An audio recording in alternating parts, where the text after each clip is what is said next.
Pero Cristo es la imagen del Dios invisible, el primogénito de toda creación, el primero. Antes de la creación, ahí ya estaba Jesús, ahí ya estaba Cristo. Fue el primero, el primogénito de toda creación. Porque en Él fueron creadas todas las cosas, las que hay en los cielos y las que hay en la tierra, visibles e invisibles, sean tronos, sean dominios, sean principados, sean potestades, todo fue creado por medio de Él y para Él. En Él, por Él y para Él fueron creadas todas las cosas. Y era todo uno. Uno.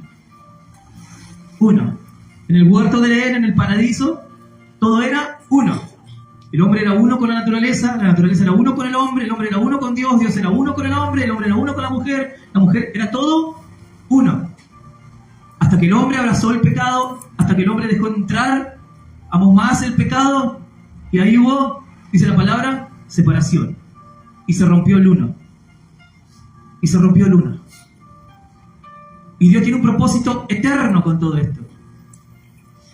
Es que todo sea uno. Pero como se rompió el uno por el pecado, Jesús se tuvo que romper en la cruz del Calvario.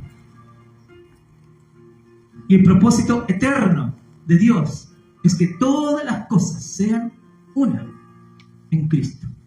En Él, por Él y para Él. Verso 17. Y Él es antes de todas las cosas. Fíjense esto, leamos bien cada palabra. Y Él es antes. No dice, y Él estaba antes de todas las cosas. Hay una diferencia tremenda entre estar antes y ser antes. Una diferencia grandísima entre estar y ser. El verbo to be, para lo que... Ser o estar. Eso porque me están mirando de Estados Unidos.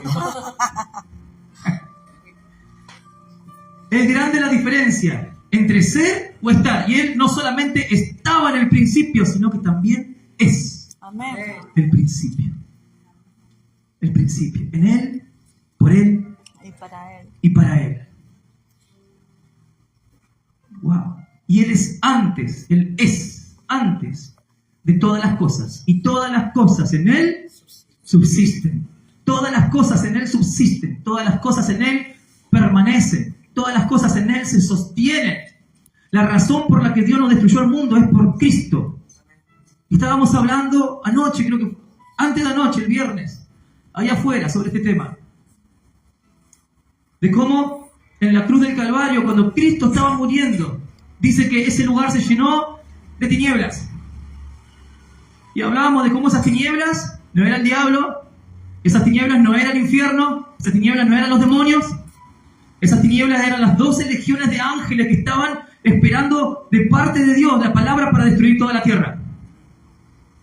Cuando van a buscar a Jesús en el huerto de Getsemaní y Pedro los ve venir, Pedro saca la espada, le corta todos saben la historia, y Jesús lo detiene su brazo y le dice, todos sabemos que la espada mata, espada muere.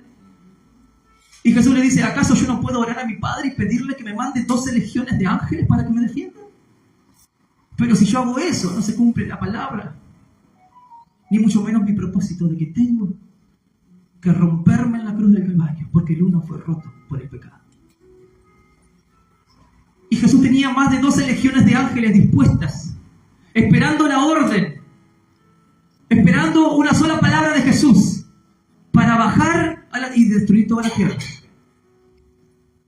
Pero Jesús dijo la palabra más poderosa que pudo haber dicho en la cruz del Calvario. Padre,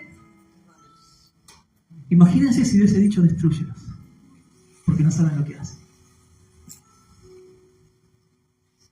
Jesús dijo, Padre, perdónalos, porque no saben lo que hacen, no saben lo que me están haciendo, no saben lo importante que es que yo muera en la cruz del Calvario.